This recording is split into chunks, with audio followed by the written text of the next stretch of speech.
Mun saiki wis buka-bukaan rego, buka-bukaan perkara. Niki awak dhewe pun teng pinggir kuburan disaksekna arwah-arwah. Mun pokoke buka-bukaan rego, buka-bukaan perkara. Kinten-kinten nggih.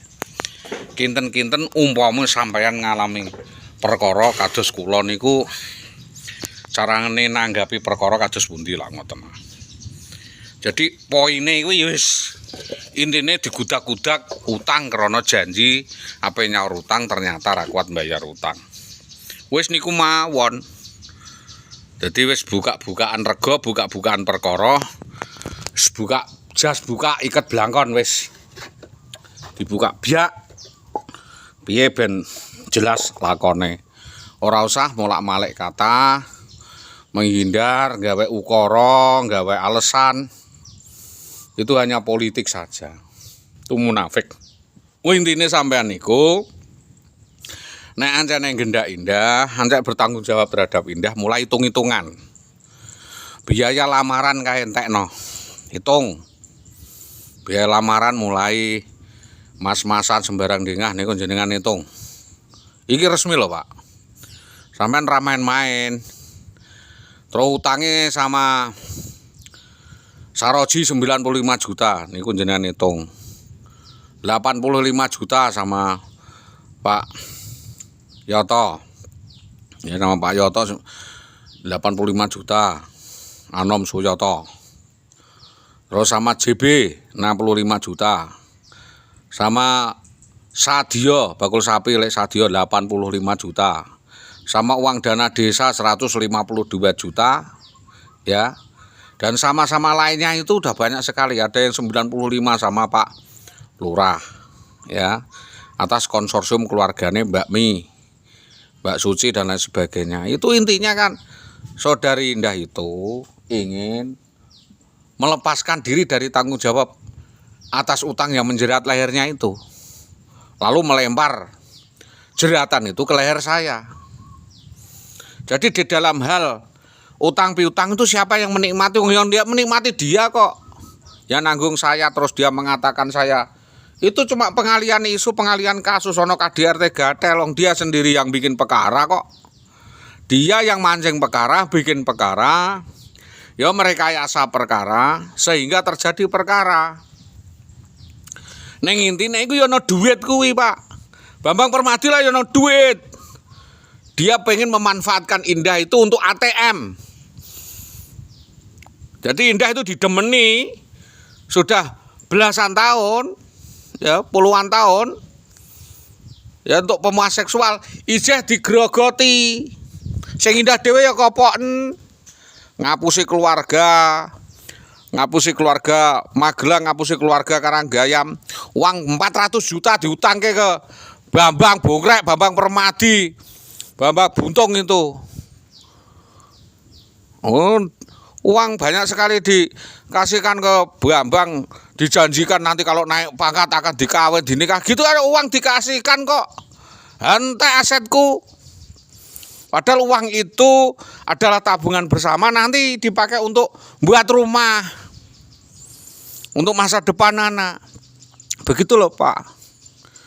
Jadi semua ini saya terangkan kepada bapak-bapak penyidik di kepolisian bahwa memang Saudari Indah Wayu-Widiawati ini licik, ya, manipulatif, suka memalsukan tanda tangan, memasukkan sesuatu hal yang tidak ada sangkutannya.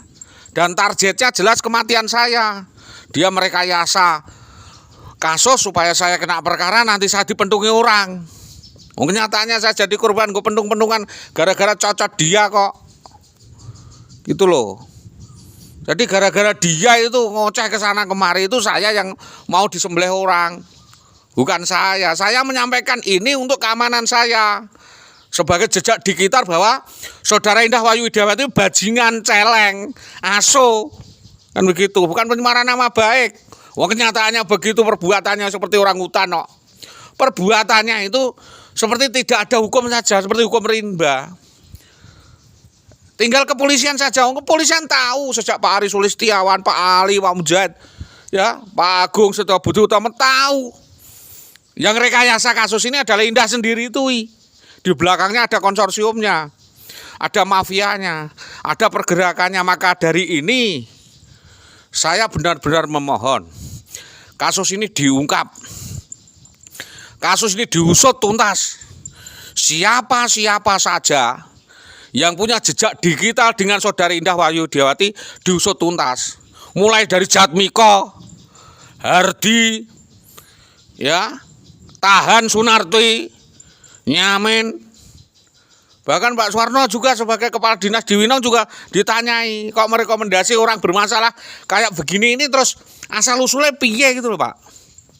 Suwawi Sodik tidak sebagai tersangka, sebagai pembawa keterangan. Asal usulnya dia untuk cerita dari Indah piye sampai semua orang beramai-ramai mengeksekusi saya di Jalan Mojolawaran Gabus begitu loh Pak. Yang saya terangkan itu adalah rangkaian kejadian sebelum kejadian itu terjadi. Ada rencana apa? Rencana busuk apa yang dilakukan oleh Indah Wahyudiawati sampai kejadian persekusi dan eksekusi kepada saya terjadi dilakukan. Targetnya itu bunuh saya kok. Kenapa alasannya bunuh saya? Asuransi, 3 asuransi. Dia memasukkan saya ke 3 asuransi, Jiwasraya, Sequest Life, dan Prudensial. Targetnya saya mati dapat uang 3 miliar begitu. Setelah dapat uang 3 miliar, dia pura-pura nangis, minta warisan bagian dari DE sebagai istri dan bagian anak. Tahu saya, modus seperti itu modus drama. Maka dari ini motif kejadian demi kejadian harus dikembangkan. Karena korbannya tidak saya saja. Saya yakin yang ditipu daya, dibohongi, ya toh, dikibuli oleh saudara Indah Wahyudiawati itu lebih dari 1. Bahkan di dalam dinas itu sendiri. Maka saya itu menjelaskan kok. Saya itu membantu teman-teman di dinas. Saya menjelaskan bahwa saudara Indah Wahyudiawati itu bajingan wedok wes tidak patut menjadi guru, sehingga pengangkatannya dia sebagai guru harus tinjau kembali. Karena apa? Perubahan sikap wataknya itu. Harusnya dia diangkat menjadi PNS itu dia memperbarui akhlak. Dia yang introspeksi, retrospeksi. Bukan malah nunjuk-nunjuk saya sebagai orang yang biang salah. Laki-laki harus introspeksi loh. Kebalik-balik saya sudah bantu dia dan nyekolahkan dia, nguliahkan dia. Sampai dia jadi PNS ragatnya dari sini semua, Pak. Dari Magelang 0. Itu, Pak, yang saya terangkan kepada bapak-bapak berkali-kali itu kan permasalahan itu.